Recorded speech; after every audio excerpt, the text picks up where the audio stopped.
Let's go. Today I'm talking about the 1982 movie Halloween 3: Season of the Witch. As always, this review is going to be spoiler free, so if you like what you see, feel free to subscribe to this channel and like the video. Ah, yes. Halloween 3. One of the most baffling decisions in horror movie history, as it drops Michael Myers and tells a completely different story. Apparently, John Carpenter's original vision for a Halloween series was to do it anthology style, with each movie following a different story centered around the holiday. But because Michael was so popular, this movie flopped, which is why it's the only one without Michael, unless you count ends, of course, but we'll get to that later. Anyway, on to the plot.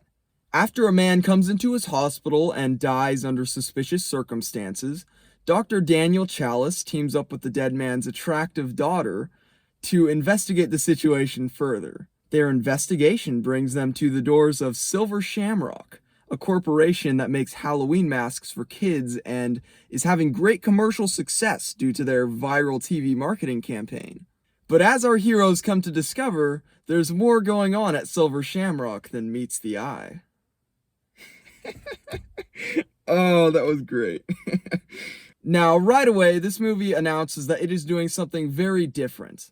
This is no longer a slasher movie in the vein of the first two, although it does have a few slasher-esque kills. This is a bizarro world, sci-fi, supernatural mystery movie that is not going to even attempt to adhere to the rules of logic or reason in any way.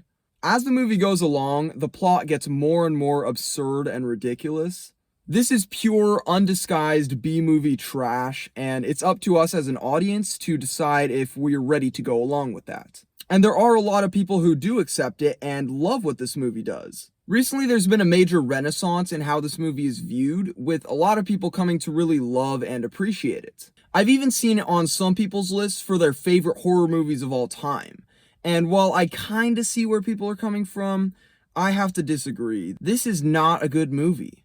I think I could go along with this movie a lot more if it felt like it was intentional camp. With a premise like this, it should be campy and funny, but the real shock is that they play it so straight. They really want us to believe that there is this evil mask company with this convoluted plot to do evil things, and they want us to be invested in these characters who are trying to stop it, and it's just ridiculous. But before I tear up this movie anymore, I do want to call out the good stuff. For starters, the kills are pretty good, the gore effects are pretty fun, and the filmmakers found some creative ways to kill the characters. The pumpkin mask scene especially is really creepy and pretty well done, even if it is a little ridiculous.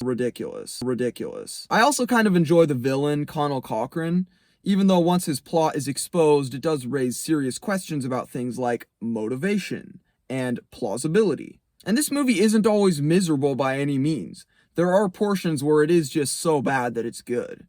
But for the most part, throughout this movie, I'm either bored or laughing derisively at it. This movie is occasional moments of WTF mixed in with a whole lot of boredom. For instance, they spend a lot of time trying to make us care about a romance between the two leads, but I could care less since I'm not really all that connected to the characters.